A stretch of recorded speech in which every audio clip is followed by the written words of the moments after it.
and Israel. And as said, you can find them both there.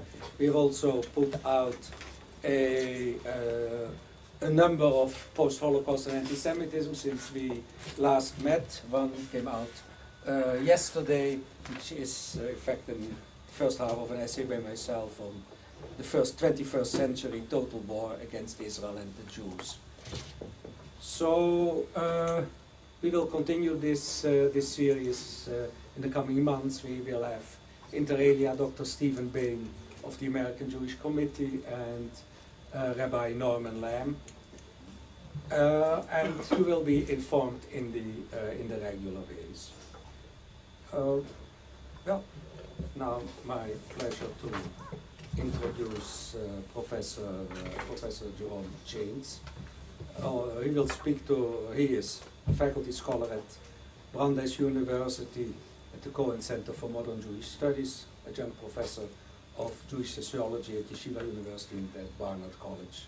He's written a number of books, the award-winning A Dark Side of History, Anti-Semitism Through the Ages, the monograph, a primer on the American Jewish community, and a portrait of the American Jewish community and anti-Semitism.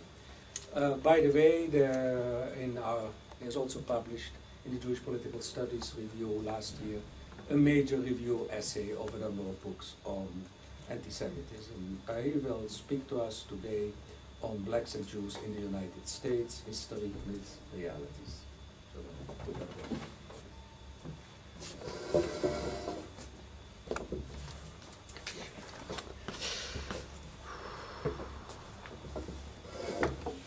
תודה רבה. כבוד השגרירים, יושב ראש, חברותיי, חבריי, אני אבקש סליחה ממכם שאתן ההרצאה שלי באנגלית ולא בשפת עבר. משהו מגיד לי שלו הייתי נותן את ההרצאה בעברית, זה לא היה כל כך שגור, אז ארצה בלשון הקודש באנגלית. I want to pay tribute first to Dr. Elazar. It's great to be back here in the center, and I thank Manfred and Shmuel for inviting me to be with you today. Can you hear me in the back? Okay. And I have a history with Dr. Elazar and with the center, as Manfred mentioned, and especially then Elazar, who taught many of us to articulate the vocabulary of Jewish communal organization. The topic that's assigned to me, blacks and Jews, is an odd one for 2006, 2005, 2006. But this is changing Jewish communities. This is the series. And indeed, in that sense, it's entirely appropriate. The fact is that the many tensions between blacks and Jews in America since the 1960s were those that gave American Jews heart attacks, or at least heartburn, but are pretty much things of the past. English translation, ausgespielt. They're not at the front burner of American Jewish consciousness. Nonetheless, it's useful to have an analysis of the arena of black Jews, and I thank Manfred for inviting me to do this. It's a vehicle, a good vehicle of prism through which intergroup relations in general can be refracted, and the history and sociology, you should excuse the expression, of black Jewish relations are a useful vehicle for understanding a lot of things about the American Jewish community in general. The question of intergroup relations, you know, as I said, black Jewish relations, blacks and Jews, are a small piece, albeit an important piece, of the whole question of how Jews relate to the external world, to non-Jews. How Jews relate klapi chutz, anywhere in the world. And, you know, there's a famous story, it's a Yiddish joke, but I'll tell it in English, kind of a crude one, but I'll tell it nonetheless. Cruder the better. So, is that me? No. Dr. Sandel, that's going to be reflected in your final grade. It's the classic 3 Jews on a train story. So it's 3 Jews on a train, Draiden. It's turn of the century, the last century that is, Eastern Europe, and these 3 Jews encounter each other, and they get to know each other. And from wann kommt der Jid? Where are you from? Oh, I'm from Kasri Lefke. Wie viele Jiden sind dort in Kasri Lefke? Oh, we have 100 Jews in Kasri Lefke. Wie viele Goyim? How many non-Jews? 50 non-Jews, 50 Goyim. Turn to the next Jew, to the other guy. Rebid, from wann kommt der Jid? Where are you from? I'm from Visnet. Oh, how many Jews do you have there living in Visnet? We have 250 Jews. Und wie viele Goyim? We have 125 non-Jews. 250 Jews, 125 non-Jews. So the 2 Jews turn to the 3rd Jew. And from wann kommt der Jid? And where are you from, Rebid? I'm from Minsk. Oh, Minsk. How many Jews are there in Minsk? We have 100,000 Jews in Minsk. 100,000 Jews. Und wie viele Goyim? How many non-Jews? We have 250,000 non-Jews in Minsk. So the 2 Jews look at each other and then turn to the Jew from Minsk. What do you need so many Goyim for? Different Shabbos Goyim. In addition to the acting as Shabbos. Now this is a very instructive story. This really tells us everything we need to know. And at this point I can basically sit down. But the question of relations between Jews, klapi chutz, has always been a very, at best, a nuanced relationship, to use a very nuanced word. Professor Lowe was just with us at a symposium, a very good symposium at the Yeshiva University on 40 years. You know, it's now 40 years, a typological number, of course, since Vatican II, Nostra Aetate, and you know something. It was a wonderful conference, and it was very substantive and very provocative and everything like that. But as I think about it, all we had to do was at the beginning of the conference tell this story, and we didn't have to have the conference. That's it. Okay. To get a little bit more serious, but not too much more serious. The fact is that not too many people have good things to say these days about coalitional relationships in America. Whatever good things are going on, relationships between American Jews and Protestant denominations have been troubled for many years and still are troubled over differences in the Middle East, divestment, and so on and so forth. And the Vatican, for its part, whatever the positive things in the last papacy of Wojtyła, John Paul II, and the new papacy, there are still issues, Baruch Hashem, and that blacks, even as the tensions have been much decreased, it's no longer an issue for most American Jews. There still is the specter of black anti-Semitism, and you know, the Crown Heights events, 1991. This is 2005. 15 years later, it continues to resonate. So there's still plenty to say.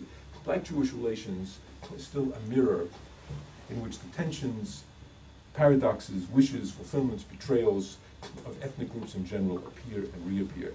And it's a relationship that's very highly textured. It's not a simple one, as we will see. And we need to develop a context for the discussion. I'm going to talk about 3 things. Basically, the history of, in brief, telescoping. I mean, I give an entire semester on the history of the civil rights movement. I'll telescope it into a few minutes. And also I want to talk a little bit about anti-Semitism, anti-Shemiyut, emerging from the black community, and then a couple of specific case studies. Now, a word of context. We Jews in America, are in the midst of a period of intergroup conflict in general. It's not surprising for a country based on the principles of pluralism. To me, the best example of this is for those of you who are in the world of surveys and demography will know very well the work of the General Social Survey of the National Opinions Research Center of the University of Chicago, Tom Smith. And Bekitza, what Smith does every year in the General Social Survey, he collects data on 58 ethnic groups in America, everybody under the sun. Catholics and Protestants and Lutherans and Jews and Hispanics and God knows what, everything under the sun. And massages those data to get information on what people think of each other, prejudices and this and that, and all kinds of questions.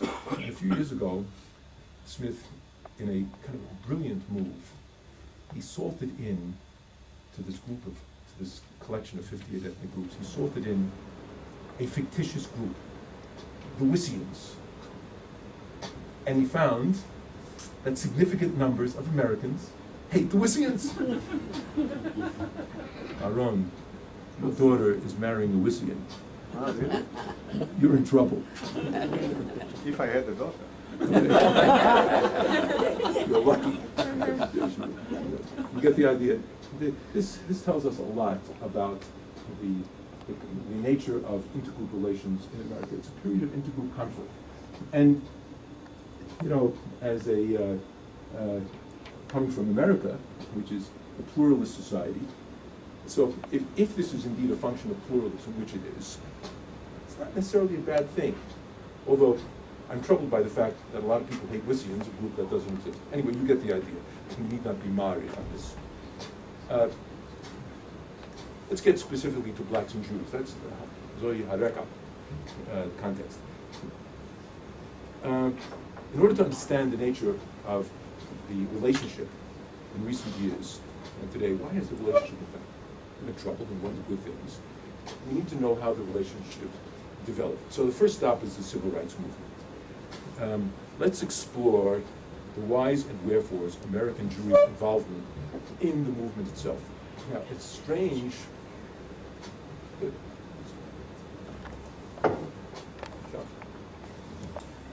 Indeed, this involvement is an exemplar of how the organized Jewish community makes a particular issue a priority for action. And I'll come back to this principle in a few minutes, but hold that thought. Contrary to conventional wisdom, the beginnings of Jewish involvement in civil rights came not in the 1950s, which is when the movement began, but a decade earlier. And I'll give a little bit of history here. In 1941, the great civil rights leader, A. Philip Randolph, who was a giant union leader and a civil rights activist, before America entered the war, he saw the expanding industrial base as a vehicle to alleviate the discrimination against black employment. And he threatened a major march on Washington of blacks. This was unheard of in the 1940s and 1941. Lo yu'uman.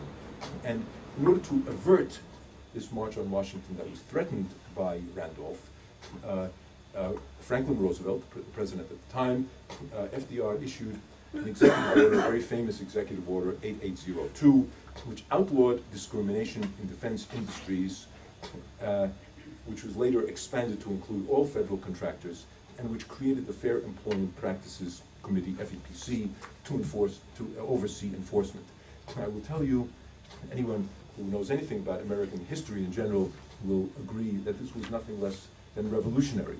Whatever might be said about Franklin Roosevelt, he was both a visionary and he was a very clever guy. He got it. And one thing he got was that he did not want 100,000 blacks coming to Washington to stir up the pot. He had enough tumblers in his own house. So he created the FEPC and Executive Order 8802. Now, the Jews at the time, who were faced, as we will recall, with serious unemployment discrimination in their own community, our own community, this was terrible at the time. Jews couldn't get jobs, they couldn't go to college, you know, so on and so forth. So Jewish leaders saw their own opportunity and in turn created the Coordinating Committee of Jewish Organizations concerned with discrimination against the war industries. Surely the most cumbersome agency name ever visited upon a community burdened with cumbersome names. But that's what it was called, the Coordinating Committee, and it was incorporated in 1944 in the newly formed NACRAC, which was an umbrella for Jewish organizations. So, at the end of the war, as conservatives in the government, in the federal government, threatened to abolish the FEPC, which was a very important agency, the one agency that gave teeth to Executive Order 8802, Jewish groups became involved with the National Council for a Permanent FEPC, which was started by Randolph, the union leader, the black leader, in 1943. Now, this is the key point to remember, because it was this coalition that marked the beginning of what became known as the civil rights movement. It was the first time blacks and Jews came together organizationally, institutionally, in an effort to do anything about common issues, in this case, employment discrimination. Are you with me? Say yes. Good. Okay, this is important. Now, Jewish groups, as I said, did not express, let me start that sentence again. There was no unanimity in the Jewish community around making common cause with blacks. As in every other issue, the Jews were divided. And indeed, at an early plenary session of what I mentioned earlier, NACRAC, which is an umbrella organization in which every public affairs issue was debated. So there was an important forum called Relations with Negroes. And the question was, is the Jewish community going to become involved in coalition building with blacks? And this was in the 1940s. And there was a vigorous debate. And Rabbi Stephen S. Wise, it's a name that should be known to everyone, he was a Reform leader, but more important, Reform Jewish, but more important, we remember him, of course, as a heroic person, because he went against his own movement, which was anti-Zionist, and he was a key person involved in Zionist activity in America and in the creation of the State of Israel. But in terms of domestic issues in America, he was an American Jewish Congress and an NAACP leader, National Association of Advancement of Colored People. I think he was one of the founders of the NAACP. And he made the case for continued involvement with blacks based on Jewish self-interest. Not that they were such nice guys, not that we're such liberals, which we were, but it was in our interest to do so. And the Wise rationale, which was a rearticulation of the original reasons for Jewish involvement in the civil rights struggle, right? Employment discrimination is key to understanding Jewish involvement in civil rights. Now, it pains me as an unreconstructed 1960s liberal to say this, but we Jews were not involved in civil rights because we were liberals, which we were, or because it was the right thing to do, which it was. We were involved in civil rights out of relatively narrow Jewish self-interest. And Rabbi Wise, Stephen S. Wise, and other enlightened Jewish leaderships correctly understood that the struggle for minority rights strengthened the fiber of society and benefited all minorities, especially at the time, Jews. And we need to bear in mind that the 1940s, at this period, was in America was a period of very high levels of anti-Semitism, both attitudinal anti-Semitism, attitudinal English translation, what people think, and behavioral anti-Semitism, what they do, institutional discrimination against Jews, employment, education, housing, were yet significant factors in American life. In fact, they were the significant factors in American Jewish life. And Jewish reluctance in taking the lead in the struggle of civil rights was rooted in the fact that our community was yet insecure and defensive, and it did not relish visibility. Nonetheless, courageous, far-sighted leaders such as Wise correctly understood that these dynamics needed to be overcome, and they were overcome. Although I must say parenthetically, those of us who have written about the history of Jewish communal activism will note that it was not until many years later I identified in 1981 the struggle over AWACS, the arms systems to Saudi Arabia, that the last vestiges, the very last vestiges of American Jewish shasha were shed. So it took a while. Nonetheless, this was an important point. Okay. So now, just to suggest a klal over here, and then I'll move on to anti-Semitism. The genesis of Jewish involvements in civil rights is a good example of a central principle of American Jewish life. The Jews are involved in issues, in other words, issues are selected for action as priorities to the extent that they implicate Jewish security. The primacy of Jewish communal self-interest is transcendent. This explains, by the way, if we look at the history of the Jewish communal agenda in general, and this place of civil rights in that history, if we look at the history of the agenda along a timeline, so, and again, I'll telescope a large issue. Clearly from the 1910, 1920s, 30s, 40s, there was one issue that affected American Jews, and that was anti-Semitism at home and abroad, and as I said, discrimination, so on and so forth. From the early 1950s until the mid-1960s, the one central issue, the salient issue, was civil rights, and for the reasons I articulated. It was perceived as a Jewish issue. Interestingly enough, counterintuitive. It was not a Jewish, but it was perceived as a core issue affecting Jewish security. Then, of course, in the mid-1960s, two things happened that radically turned around the American Jewish agenda. The beginnings of the Soviet Jewry movement in 1963, Soviet Jewry movement in America, and of course in 1967, and so which obviously tautologically were core Jewish issues, and so on and so forth. So we can track along a timeline and test this principle that issues were selected as priorities for American Jews to the extent that they were perceived as implicating Jewish security. Now, going back to civil rights, and let me give a coda to the civil rights issue. It was in the communities that the blacks were seen as natural allies. Communities. The national struggle really developed out of the communities. The strategy of the use of law and social action, which was not popular, American Jews were kind of wanted to be remain relatively invisible. It was spearheaded, by the way, by the American Jewish Congress and viewed as nothing less than radical by a Jewish community that was a little bit defensive. So this strategy emerged to fight discrimination.